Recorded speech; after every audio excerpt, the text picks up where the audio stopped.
Good morning, guys. Well, it's Labor Day, and what am I doing? I'm sitting in my truck in my driveway with my little buddy Cole here. You see his little ears sticking up. And I got a day off on Labor Day. How about that?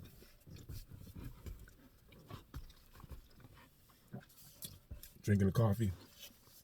This is a what they call a mocha. It's like coffee with hot chocolate mixed together. Get out of the camera, Cole. Anyway, I always buy my own hot chocolate from the dollar store and add it to it to give it a little more chocolatey taste. And what are you doing, buddy? Now, you was all right in the back before. As soon as I start the video, here you are. Got my hot Tua cap on. You know, I thought the girl was so funny. And people were so jealous of her because she's making all that money and she's got all the fame and everything for her one little saying and whatever. And I'm not mad at her. I appreciate that. You know, people are jealous, you know, because she got off and got easy and got rich off of one little saying, you know, which was really something simple, but, you know, controversial a little bit. But if you got a sense of humor, you can appreciate it. And I've got a sense of humor. I support her. I got the little hat and whatever. Got to be careful where I wear it. Just like the mega hat, I got a mega hat too. Got to be careful where you wear that, especially with the color I am. But anyway, I support her because I'm not jealous of her. You know, I'm not jealous of any of these women that use their, you know, looks to make money. You know, they tried to get her. They offered her money for Playboy to pose. They offered her money for OnlyFans channel or whatever. But people shamed her out of it and whatever. She could have made a lot of money doing that. You know, I'm not against it. You know, she could have made a lot of money doing it though. But you know, she could have did Playboy. They would have done it tastefully. You know, she could have done it without even showing anything. Just in a bikini and some scantily clad clothes. You know, some nightgowns or something or whatever. And she could have got paid for it. But people shamed her out of doing it. So she lost that money, you know, because you got people that'll judge you based on, you know, their morals and what they do and whatever, you know, how they feel about different things. And it's just jealousy, you know. Everybody doesn't have the looks and whatever, and somebody that does have the looks, you know, they can't stand to see them profit off of it, you know.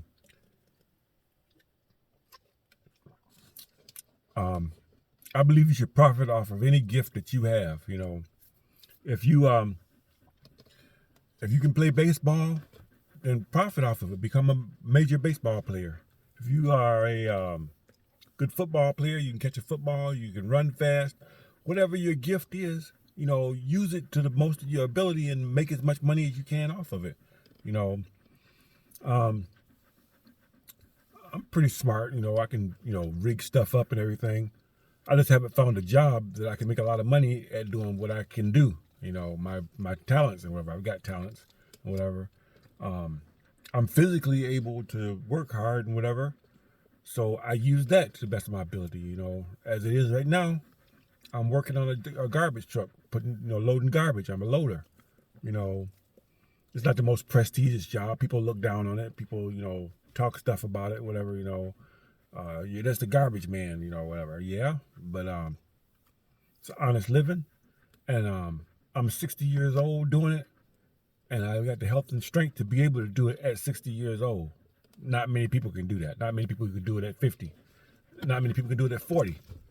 There are people that are 20 and can't do it, you know, that physically can't do it, you know, do what I do or whatever. I'm grateful to be able to do it. That's my gift, you know. I make pretty good money doing it, whatever, but I'm never gonna be a millionaire doing it, whatever. But I can live comfortably. I don't need much and whatever. I don't need to have a bunch of money and really nice cars and all the gadgets and stuff or whatever. I'm happy with what I got. You know, as long as I can feed myself and keep a roof over myself, and my buddy Cole here can have his little belly full, I'm happy. You know, you happy, Cole? My little buddy's happy. We just came from the park. I took a quick bike ride or whatever. I didn't record it because something happened with the phone where it didn't record, whether I didn't push the button right or whatever. But I made a video, but it wasn't recording or whatever. But it's all good. But on my last video, one of my subscribers wrote me a text or whatever, did a reply on it and whatever. And I like to address the reply and whatever. My last video was like, I think I was asking if you're capable of living in your house and staying in your house, closing the door and not coming out for 30 days straight. Not stepping a foot outside your door. And I says, I pretty much could do that at this point, whatever. But then he brought up something that I hadn't taken into account. 30 days, I could manage it in the summer with my power station and my solar panels and everything. I could keep cool. I can have lights and everything. But the wintertime, 30 days staying inside would be a challenge without coming outside. You know, I've got firewood. 30 days straight of firewood without the gas being on. I don't have 30 days of firewood, and I definitely can't keep 30 days worth of firewood in my house. Don't have room for that. So I would have to come outside periodically to get some firewood, and there aren't many people here neighbor-wise that have fireplaces, because fireplaces aren't that popular in mobile homes. But I got one, and I'm glad I did. Whether it was an extra couple of $3 or $4 grand to get it, but I got it. I'm glad I did. At the time, I wasn't thinking about prepping. I was just thinking about, it'd be nice to have a fireplace, you know. And they offered it, so I'm like, you know what? That's an option I'm going for. So I got the fireplace. But there are people that do have fireplaces that live here in my neighborhood and whatever. And I haven't noticed that they have any firewood, you know. And maybe they'll get some every once in a while from the gas station, but no actual firewood pile or whatever. I always go and get a whole trailer full, you know, in the fall before the price goes up and whatever. I need to go and get some, you know, within the next couple of weeks. And it's enough to 1 quart, maybe 2 quarts is enough to last me through the winter. But that's supplementing my heat from the gas company. Now I do have a buddy heater and propane, you know. That'll last for a little while, but it won't last for 30. I do not have 30 days worth of heat. Let's just put it that way. I would have to start burning old magazines and any paper I can find in the house and whatever. I got books and stuff. I'd have to start burning that stuff to stay warm at some point to make it for 30 days. And after 30 days, I'm close to the woods, so I'd be able to get firewood from the woods and whatever. I got a saw, and I could go out in the woods and get it, but I'd have to leave the house to go and get it. And by the time I run out and go out in the woods try to find it or get wood, which is pretty close to the house, I got a wagon and whatever. The problem with that would be my firewood would last longer than most people's firewood that live around me would last and whatever. I'm not sure how long that would last even at that point, because they would probably steal some of my wood and whatever, because they helped themselves to my peaches on my peach tree, so I know my firewood wouldn't be safe. And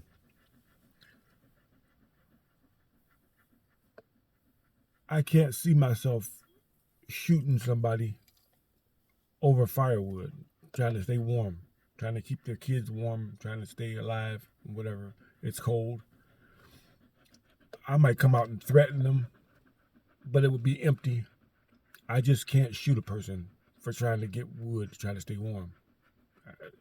I couldn't do it.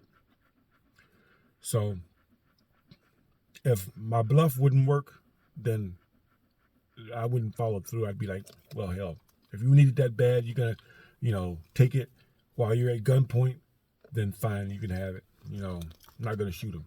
Now they try to come to my house and take my preps, take my food. That's another story. I'm lighting them up.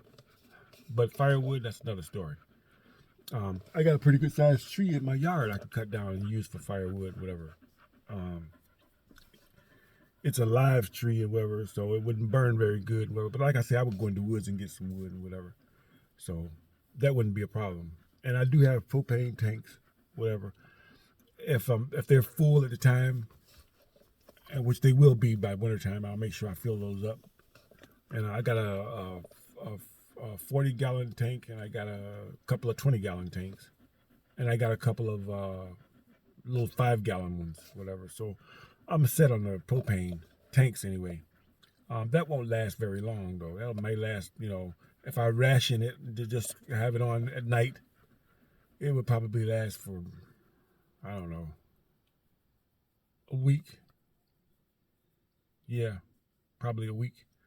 And then the firewood, will heat the house up pretty good, whatever.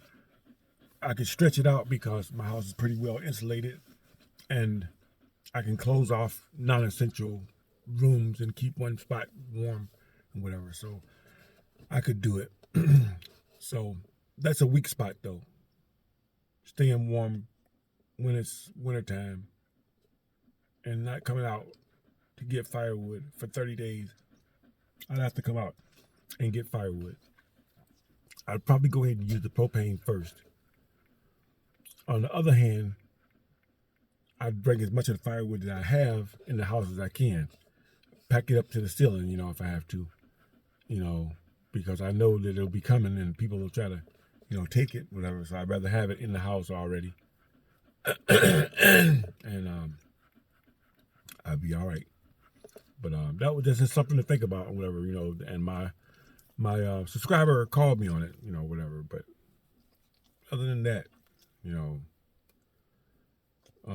Cole's got plenty of food and whatever because I bought him different kinds, the big 50-pound bags and the big 30-pound bags or whatever. Cole doesn't like eating that stuff. So I just put it aside and just leave it and whatever. I'll throw him some in the bowl every once in a while, but he pretty much eats what I eat. So he's really spoiled in that case and whatever. So when it comes to Cole and his food supply, since I don't like dog food and Cole doesn't like dog food, and we've got plenty of dog food, I would probably run out of food myself long before I run out of dog food. And at some point, I'll probably be eating the same thing Cole eats. I'll probably eating dog food, if I had to bug in and whatever. And I got 30 days worth of food, but after 30 days, I'll be dipping into Cole's food. So we'd be both eating dog food, so that's just the way it would be because I've got a lot of it. And, I got it by accident. I bought a bunch of it for him, and I'm like, I give him a 50-pound bag or whatever. And, find out he doesn't like it, so I just close it up and put it aside. And I go and get another 50-pound bag of a different kind, see if he's gonna like that, and find out that he doesn't like that either. I mean, he'll eat it, but it sits for days before he decides to eat it. He has to be hungry to eat it. And then I'll get another maybe 20-pound bag or whatever. I get smart as I go. Let me get a smaller bag or whatever because I don't want this stuff to go to waste. Whatever. And the thing about dog food is, if it's sealed up in a good bag and it's closed up and everything, it'll last for years. So, yeah. So, Cole may be my savior. Might be saved by him and his dog food at some point. You never know. So, that's a prep you should get. Get plenty of dog food, and dog food is relatively cheap. You can get them big bags of it and whatever, and, shit hits the fan, you run out of food, put you a bowl of that and just pretend it's cereal and just, go to town. And you'll be all right, till it runs out. Then it'll be hunting time. And that'll be that. But anyway, you hot. It's getting a little warm in the car. It was a little chilly this morning, but the sun's beaming down on the truck and whatever, and it's heating it up. So it's getting more warmer in here. And figure I'd go in the house and go back to sleep. We did this on an early morning walk or run, bike ride / everything, And I don't know, I might go back to the park later today when it cools off. Yeah, it's a little warm in here. When he pants like that, I know he's hot. A little bit of ice left. Got him a little collapsible bowl here. There we go. There's only one piece left.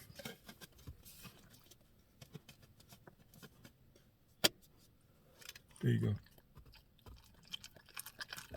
Oh, you was thirsty, huh? Yeah, panting like that, I figure you hot. The reason I got ice is because when I get my mocha, McDonald's mocha or coffee or whatever, it's hot, very hot. And I like to be able to drink my hot chocolate / coffee. I don't like to leave it sitting around waiting to spill. So I put a little ice in it to bring the temperature down to the point where it's not going to burn my tongue. But yeah, just a little trick I got and whatever. Because most people who drink coffee really annoy me. Oh, it's about to fall. There you go, right there. It annoys me because they leave it sitting somewhere just ready to fall. They might take a couple of sips out of it and they throw it away when it gets cool because it's only halfway full and they're only drinking half of it. And coffee ain't cheap. Mochas definitely ain't cheap. I think I done got hooked on them because I'll stop at McDonald's at these restaurants because I'm riding with these guys that don't bring their own breakfast. They don't bring their lunch, so they stop at, the restaurant and whatever, and I'll go in to use the bathroom, and I'm inside, I smell that food cooking, and I'm like, you know what, let me get me a this or a that and whatever, and I end up getting some stuff or whatever, and then I eat my lunch that, Lynn made for me because she went to the trouble of making it for me. I don't want to, just throw it away. But that's why I drink coffee. And it's good. And my coffees get 8 drunk all the way down because it's damn near $5 a cup. I'm not wasting a drop. So it's pretty good. Of course, once you've added some cocoa, like I said, I get cocoa from the dollar store. They come in a little pack of over $1.25. I think you get 6 or 8 of them or whatever. I think it's only 6 now. I think they made the package smaller. But and that's a good prepping item too. I've got a bunch of those. Hot chocolate, yeah. Because if you have to boil water to be able to drink it, you mix some cocoa with that or hot chocolate mix. You can drink it while it's still hot, as opposed to trying to wait for it to cool down. Water ain't gonna do you no good unless it's inside you. And then it'll give you a little boost too because of the sugar and the caffeine and the cocoa. Good times, guys, good times. Always have cocoa with you or a hot chocolate mix with you when you're out camping and everything. and you're in a survival situation, I keep some in my bug out bag to put in your hot water if you have to boil water to purify it. Throw some cocoa in there, and it's ready to drink right then and there. The guy walking by. Like I said, I'm sitting in my driveway. He never even looked up. He's in his phone. I bet you there's a peach on my tree. He'd be looking at that. But it's all good. I'm over it, you know. Like I said, the guy ate my peaches or whatever, so I think I made a friend, you know. But it's all good, guys. I hope you guys are enjoying your Labor Day. I get Labor Day and Memorial Day mixed up. Memorial Day is the first day pretty much of the camping season, and Labor Day is like the last day or whatever. Labor Day, when I hear Labor Day, I'm thinking of work, you know, and fortunately I get the day off, even though it's work day. Go figure. The English language is something else. But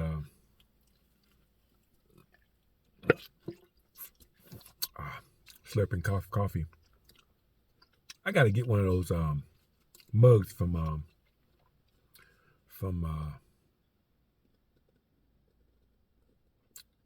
Integrated Preparedness. Yeah, I think his name is Charles Smith, whatever. I got his book, and I'm on the Patreon or whatever, so I catch his Patreon page, whatever. It's only $1 a month or whatever, but it's worth it. And oh yeah, ooh, guys, look, you missed it. There's a girl jogging, whatever. There's nothing more attractive than a girl jogging. You know, I don't care how fat she is or how skinny she is. A girl running is attractive to me because it shows that she's in shape or trying to get in shape. You know, just making the effort is admirable.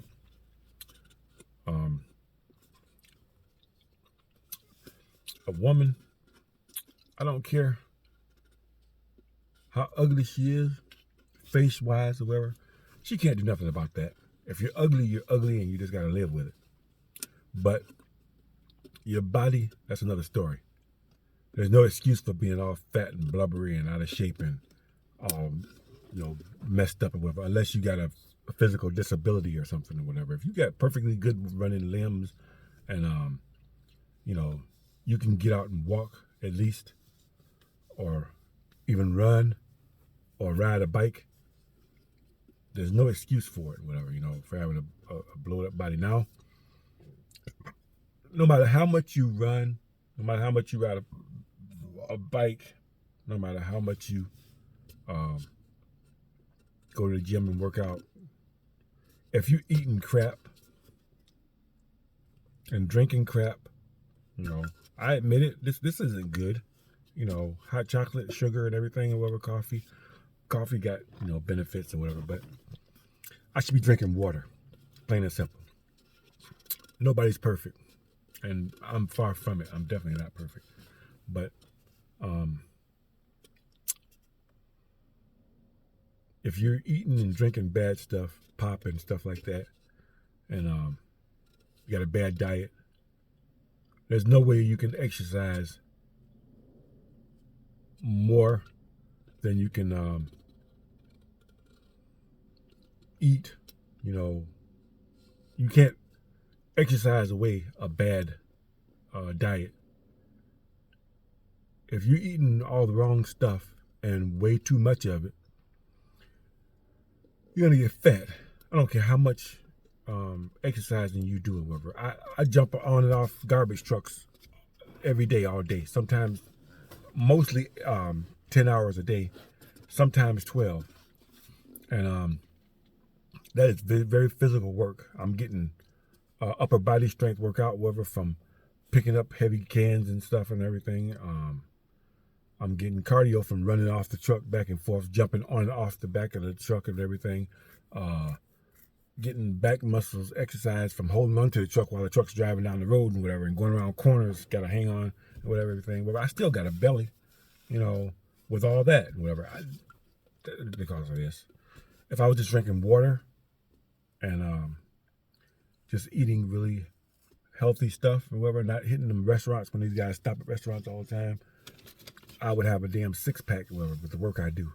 But the stuff I'm eating negates all the benefits of the hard work.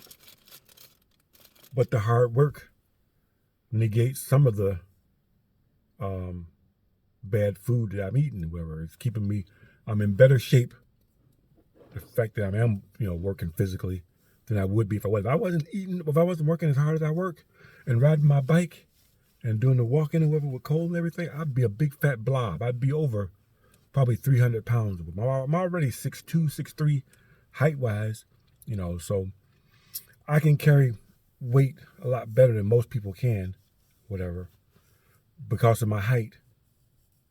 So I look decent and whatever, because of my height.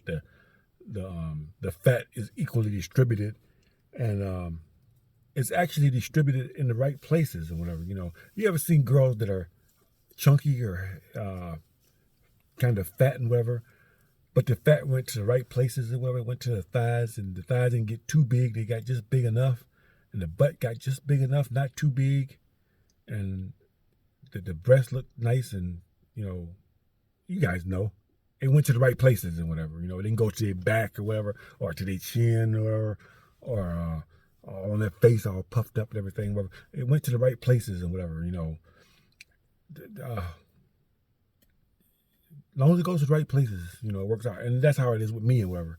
Even though I'm fat, I got a belly, I got a stomach or whatever. I'm working on it, But I got decent arms or whatever. My arms aren't fat and blubbery. I got a little definition coming in, whatever, pretty good, whatever. My legs and thighs are kind of, I wouldn't say shredded or cut up or whatever, but they're big and muscular. I got good legs. I'm happy with them. It's just this damn stomach. It's my stomach. I don't look, no, none of that, whatever. I'm happy with my body, and when my body takes good care of me too, whatever. And the fact that I can work all day, 10, 12 hours a day, jumping on off back of a garbage truck. And then get off and get on that bike and ride, 4 or 5 miles a day, or take Cole for a couple of miles walk, after work all day. I'm in good damn shape, guys. I'm in good damn shape, so I'm happy with my body. My body's taking care of me and whatever. And, it gives me the ability to make money and whatever. And, I'm never going to make the kind of money that the hot tour girl makes, but, I'll get over it, There's no jealousy in me at all. Friday, I worked with a guy on a truck or whatever. It was a different truck. It was one of those trucks that you could drive from either side and whatever. And he was going from one side to the other and whatever. And I was helping him out where we were doing recycling and whatever. So that's not really heavy stuff and whatever. And the truck, has the lift on it that does the stuff and everything. And during the course of working, he's collecting bottles and cans and whatever, mostly cans or whatever.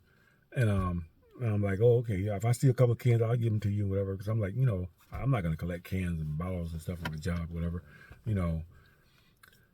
I didn't think they would add up as much as they add up, whatever. He had almost, I think it was like when he went to the store to get them cashed in, or whatever. It took him a while because during lunch, that's when he cashed them in. That guy had $150 worth of bottles, of cans. $150 worth for a day's work. That's phenomenal, and he kept putting them in the bags. The bags are filling up. I'm like, where the hell are you getting these things from? People must be putting whole bags of cans in the recycling bins and whatever. I think they do that and whatever, he'll get a little bag of them and put them in the thing. Next time another bag, he got a garbage bag full of them. Then he got another garbage bag full. I'm like, yeah, that's 2 garbage bags full. I'm like, that's got to be a good $20 a bag or whatever. He's making that money. And he's like, man, you want to split it? I say, no, man, that's your money. You earned it. The guy is phenomenal. He works his butt off, running, jumping back and forth or whatever. I'm not as fast as he is, whatever. I'm like, no, man, you keep every penny of that, man. That's your money. You earned it, whatever, you do your thing, you're doing your route and everything, whatever, you know, you keep it, whatever. That's good. I'm proud of you. I'm glad you got that money and whatever. I say, don't tell nobody else, because everybody isn't like me and whatever. So people are always looking to see if somebody's getting a little bit more or getting away ahead or something or whatever. I'm not like that. I like seeing other people succeed, you know, whatever, because the world is so full of people that are fucked up. Lives are fucked up. Are broke, you know, homeless. There's enough misery in the world. All you gotta do is look around. There's more than enough misery to see and whatever. More than enough people to see that are in hard times. When I see somebody that's doing good, that's got more money and got able to drive really, really nice cars and really to have nice houses and whatever, I'm happy for them or whatever, because there's nothing I can do about the people that are broke and poor and homeless, living on the street. I can throw a couple of dollars to them here or there. That ain't gonna do nothing for them. You know, that might buy them a beer or get them high or something or whatever. That's probably what they're gonna do with it, whatever. But you know, you feel sorry for them and you'll give them something or whatever. But it's not gonna change their life or whatever. You know, there's nothing I can do, you know, for them or whatever. I feel bad for them or whatever. You know, whether or not it was their own fault that they're in the situation they're in, they're still human beings. They're still in that situation, and I feel bad. But there's nothing I can do about it. You know, I'm just a regular guy working a job where we're trying to survive myself. You know, I'm you know, I wouldn't say I'm a paycheck away or 2 paychecks away from being in their situation, because I've been 2, 3, 4 paychecks not coming in, because like you know, the other job fired me, and it was about 2 months before I got this job, maybe 3, of no money coming in because I wasn't working nowhere. Well, there was a little money coming because I worked temporary, but that was only like 2 or 3 days a week and whatever. And they were like, there's so many people looking for work. They try to give this guy a couple of days, give that guy a couple of days, give that guy a couple of days, give this guy a couple of days. Then it comes back to you. You know, okay, you get a day this